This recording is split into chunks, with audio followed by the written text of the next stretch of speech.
தொடக்கத்தை கொடுத்திருக்கீங்க. தர்மசாஸ்திரா ஜோதிட வித்யாலயாவின் வாராவாரம் நிகழ்ச்சியில் சந்திப்பதில் மகிழ்ச்சி அடைகிறேன். பூர நட்சத்திரம். இந்த பூர நட்சத்திரத்துக்கு உண்டான தல விருட்ச கோவில்கள். பூர நட்சத்திரத்துக்கு என்னென்ன மரம் வருது அப்படின்னு பாத்தீங்கன்னா, பராசு மரம், புரசு மரம், எலுமிச்சை மரம். இந்த 3 மரங்கள் சொல்லப்பட்டிருக்கு பூர நட்சத்திரத்துக்கு. அதுல இந்த 3 நட்சத்திரத்துக்கு உண்டான தலங்களையும் பார்ப்போம். ஃபர்ஸ்ட் பலாசு மரம். பலாசு மரம் எந்தெந்த கோவில்ல தல விருட்ச மரமா இருக்குங்கிறத பார்க்கலாம். அருள்மிகு ஞான பரமேஸ்வரர் பலாச வனநாதர் ஞானாம்பிகை திருக்கோயில், திருச்சேரை, குடவாசல், தஞ்சாவூர். அருள்மிகு குடமாடு கூத்தன் அமிர்தவல்லி திருக்கோயில், நாகப்பட்டினம்.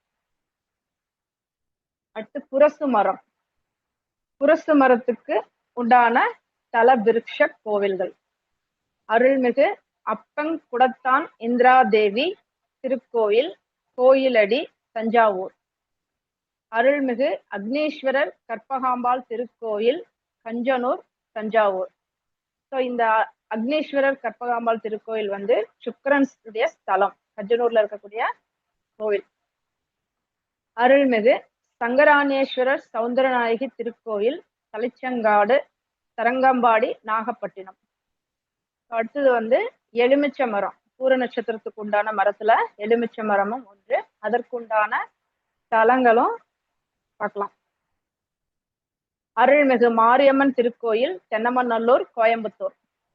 அருள்மிகு ஆபத் சகாயேஸ்வரர் பெரியநாயகி திருக்கோயில், பொன்னூர், மயிலாடுதுறை, நாகப்பட்டினம் மாவட்டம்.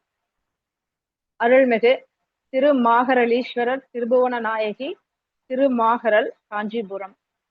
அருள்மிகு ருத்ர கோடீஸ்வரர் ஆத்மநாயகி திருக்கோயில், கதிர்வேதி மங்கலம், சிவகங்கை மாவட்டம்.